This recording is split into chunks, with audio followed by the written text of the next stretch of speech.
একদা একদিন মরু অঞ্চলে হযরত আলীর ছেলে হাসান ও হোসাইন, অন্যদিকে খলিফা ওমরের ছেলে আব্দুল্লাহ, তারা তিনজন একসাথে মসজিদে নববীর পাশে খেলা করছিলেন। তারা সকলেই সেই সময় শিশু বয়সী ছিল। শিশুরা খেলতে খেলতে কিন্তু অনেক সময় ঝগড়াঝাটি করেই থাকে। তাদের মধ্যেও এই একই ঘটনা ঘটে গেল। খেলা করতে করতে হোসাইন ও আব্দুল্লাহর মধ্যে তুমুল ঝগড়া লেগে গেল।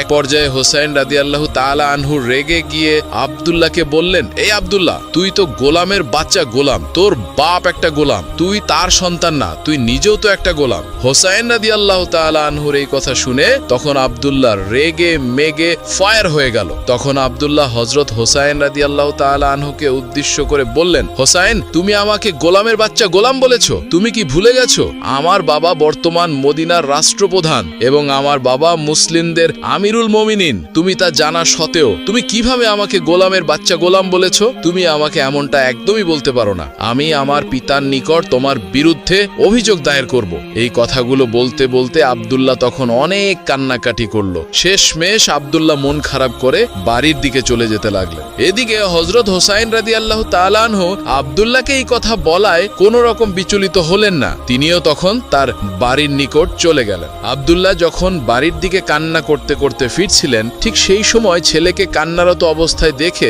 খলিফা ওমর জিজ্ঞাসা করলেন, বাবা আব্দুল্লাহ, কি হয়েছে? তুমি কাঁদছো কেন? সেই সময় হযরত আব্দুল্লাহ রাদিয়াল্লাহু তাআলা আনহু কিছুটা বিচলিত হয়ে গেল। রাগে ফুঁসে তার আব্বাজানের সামনে দাঁড়িয়ে পড়ল। তখন হযরত আব্দুল্লাহ রাদিয়াল্লাহু তাআলা আনহু পিতা হযরত ওমর রাদিয়াল্লাহু তাআলা আনহুকে বললেন, আব্বাজান, হোসাইন আমাকে গালি দিয়েছে। সে বলেছে আমি নাকি গোলামের বাচ্চা গোলাম। আমাকে বলেছে তোর বাপ ওমর একটা গোলাম, তুই তার সন্তান, তুইও গোলাম, তুই গোলামের বাচ্চা গোলাম। আব্বাজান, আমি আপনার কাছে বিচার দায়ের করলাম, আপনি এর একটা সঠিক বিচার করে দিবেন, কেননা ন্যায় বিচার করা আপনার ইমানি দায়িত্ব। তখন হযরত ওমর রাদিয়াল্লাহু তাআলা আনহু ছেলের মুখের এমন কথা শুনে অনেক হতভম্ব হয়ে গেল। তখনই হযরত ওমর রাদিয়াল্লাহু তাআলা আনহু ছেলে হযরত আব্দুল্লাহ রাদিয়াল্লাহু তাআলা আনহুকে সঙ্গে নিয়ে সঙ্গে সঙ্গে আলীর বাড়ির দিকে গেলেন এবং রেগে মেগে আলীকে ডাকতে থাকলেন। এক পর্যায়ে আলী তার বাড়ির ভেতর থেকে বেরিয়ে এলো। আলীকে তখন ডেকে হযরত ওমর রাদিয়াল্লাহু তাআলা আনহু বললেন, ভাই আলী, আমার ছেলে আব্দুল্লাহ তোমার ছেলে হোসাইনের বিরুদ্ধে একটি অভিযোগ দায়ের করেছে। এই অভিযোগটি সত্য না মিথ্যা আমি যাচাই করতে এসেছি। তোমার পুত্র হোসাইনকে ডাক দাও। হযরত আলী রাদিয়াল্লাহু তাআলা আনহু হোসাইনকে সামনে ডাক দিলেন। খলিফা ওমর রাদিয়াল্লাহু তাআলা আনহু নিজেই হোসাইনকে জিজ্ঞাসা করলেন, হোসাইন, তুমি কি আমার পুত্র আব্দুল্লাহকে গোলামের বাচ্চা গোলাম বলে গালি দিয়েছো? 6 বছরের ছোট বালক হযরত ইমাম হোসাইন রাদিয়াল্লাহু তাআলা আনহু এক বাক্যে স্বীকার করে বললেন, হ্যাঁ, আমি আব্দুল্লাহকে গোলামের বাচ্চা গোলাম বলে গালি দিয়েছি। তখনই হযরত ওমর রাদিয়াল্লাহু তাআলা আনহু হযরত আলী রাদিয়াল্লাহু তাআলা আনহুকে উদ্দেশ্য করে বললেন, আলী, তুমি শুনলে তো তোমার ছেলের মুখের কথা। তোমার ছেলে আমার পুত্র আব্দুল্লাহকে গোলামের বাচ্চা গোলাম বলে গালি দিয়েছে। আগামীকাল জুম্বার নামাজ শেষে মসজিদে নববীতে তোমার ছেলে হোসাইনের বিচার করা হবে। সেই মসজিদে নববীর সকল মানুষের সামনে তোমার ছেলের বিচার করা হবে। তুমি এবং তোমার ছেলে হোসাইন মসজিদে নববীতে উপস্থিত থাকবে। পরের দিন ছিল জুম্মাবাত।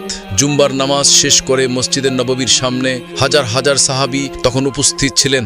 জুম্মার দিনে সচরাচর সকলেই উপস্থিত থাকে। ঠিক সেই সময় হযরত ওমর রাদিয়াল্লাহু তাআলা আনহু বলে উঠলেন, হে আল্লাহর নবীর সাহাবীগণ, আজ কি মসজিদের নববীতে একটি বিচার সম্পূর্ণ করা হবে। ওই যে আলীর ছেলে হোসাইন আমার পুত্র আব্দুল্লাহকে গোলামের বাচ্চা গোলাম বলে গালি দিয়েছে। কেন আমার পুত্র আব্দুল্লাহকে গোলামের বাচ্চা গোলাম বলে গালি দিয়েছে, এর পক্ষে যদি সঠিক কোনো ব্যাখ্যা হোসাইন দিতে না পারে, তাহলে হোসাইনকে কঠিন শাস্তি পেতে হবে।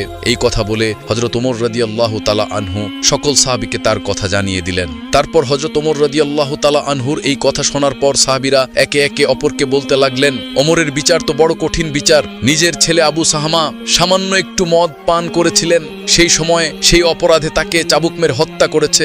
এটাই হলো সেই ওমর। খলিফা ওমরের সেই চাবুকের আঘাত যদি হুসাইনের শরীরে পড়ে, আমরা নবীর সাহাবীরা কিছুতেই তা সহ্য করতে পারবো না। যেই হুসাইনের পা থেকে মাথা পর্যন্ত রাসূলুল্লাহ সাল্লাল্লাহু আলাইহি সাল্লাম চুম্বন খেয়েছেন, সেই হুসাইনের শরীরে ওমরের চাবুকের আঘাত পড়বে, আমরা নবীর সাহাবীরা তা কিছুতেই সহ্য করতে পারবো না। সেই সময় উপস্থিত থাকা সকল সাহাবীদের মধ্যে একটি গুঞ্জন তৈরি হয়ে গেল। সকলেই একটি হতভম্ব হয়ে গেল।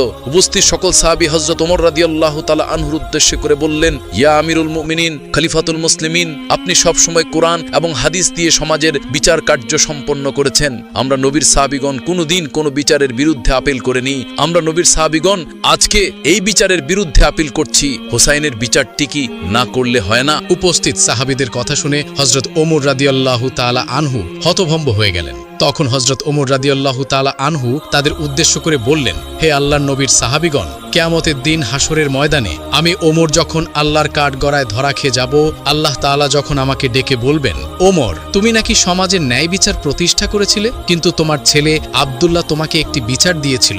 হোসাইন নবীর নাতি হবার কারণে তুমি সেই বিচারটি সম্পন্ন করনি। হে আল্লাহর নবীর সাহাবীগণ, সেই দিন আসামির কাঠগড়ায় কি তোমরা আমার পরিবর্তে দাঁড়িয়ে আল্লাহর কাছে এই জবাবটি দিতে পারবে? আমি জানি তোমরা কেউ এই জবাব দিতে পারবে না। অতএব আমাকে হকের উপর অটল থেকে প্রতিটি বিচার ন্যায়ভাবে সম্পন্ন করতে হবে। হোসাইনের এই বিচারটিও আমাকে সম্পন্ন করতে হবে। মসজিদে নববীর সামনে হাজার হাজার সাহাবী তখন উপস্থিত ছিল। তখন তারা সবাই একে অপরের সাথে কথা বলতেছিল। হযরত হোসাইন রাদিয়াল্লাহু তাআলা আনহুর বিচার হবে এইটা যেন তারা মেনেই নিতে পারছিলেন না। সকলের চোখ দিয়ে তখন দরদর করে পানি পড়ছিল এবং সকলের মনে সেই সময় একটাই ভাবনা ছিল, ওমরের বিচার বড় কঠিন বিচার। এই ওমরের চাবুকের আঘাত হোসাইনের শরীরে পড়বে, আমরা নবীর সাহাবীরা তা কি করে সইব?